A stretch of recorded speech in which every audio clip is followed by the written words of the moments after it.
বন্ধুরা সবাইকে আসসালামু আলাইকুম। আরও একটি নতুন ভিডিওতে আপনাদেরকে স্বাগতম। তো আজকে আসলে জানানোর বিষয়টা হচ্ছে যে আমরা গাভী গরু ষাঁড় গরুকে কীভাবে খ্যার খাওয়াবো। তো আগে আপনাদের গরুগুলো দেখেন, আমরা এগুলারে এতদিন দুই বেলায় খ্যার খাওয়াইছি। তো আপাতত আমরা এক বেলা ঘাস দিতেছি, কিন্তু খ্যারটা কীভাবে খাওয়াইতেছি সেটাই আজকে আপনাদেরকে দেখাবো। তো অনেকেই মনে করেন যে আপনার শুকনা খ্যার খাওয়ান বা খ্যারকে কাইটা খাওয়ান না, কারণ অনেকে বলেন যে আমার তো মেশিন নেই, আমি কিভাবে গরুকে খ্যার কাইটা খাওয়াবো। তো আজকে দেখাবো আসলে আমরা কিভাবে গরুকে খ্যার কাইটা খাওয়াই, কারণ আমাদেরও মেশিন নেই। তো মেশিন ছাড়া কিভাবে গরুকে খ্যার কাইটা খাওয়াই সেটা অবশ্যই দেখাবো। আর খ্যার কিভাবে খাওয়াবেন সেটা বলে দেয়। সেটা হচ্ছে যে খ্যার অবশ্যই ষাঁড়কে ভিজাইয়া খাওয়াবেন, ষাঁড় হোক গাভী হোক সবাইকে ভিজাইয়া খাওয়াবেন। কারণ যদি আপনি শুকনো খ্যার খাওয়ান সেক্ষেত্রে গরুর ওজন বাড়ে না, বরং প্রায় 350 গ্রাম করে দৈনিক গরুর ওজন কমে যায়। তো যদি পারেন চিটাগুড় দিয়ে ভিজিয়ে খাওয়াবেন, বা এমনি পানিতেও, সাদা পানিতেও গরুকে খ্যার ভিজিয়ে দিতে পারেন।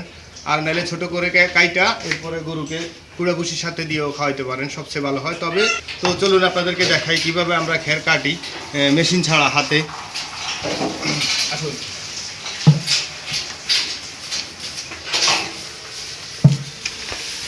তো এগুলো হচ্ছে যে আমাদের আটি খ্যার, এইভাবে অনেকেই খ্যার গরুর সামনে দিয়ে দেয়।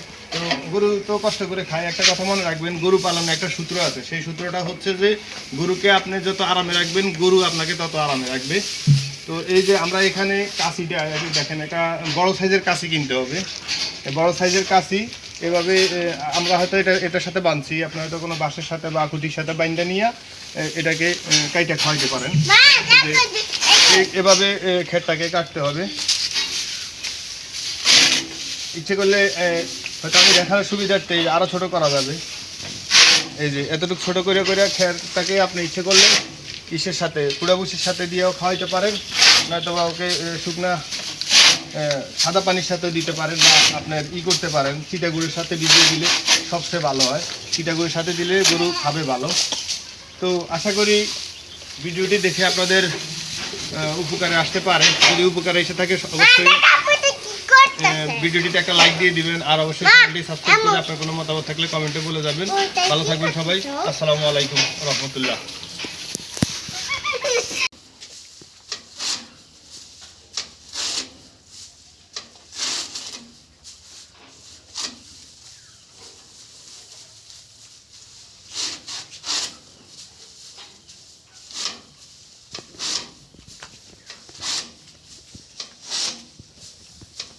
হাই রে মূর্খদা, আর কতক্ষণ ধরে রাখবো? আমার হাত দিতে এগুলো।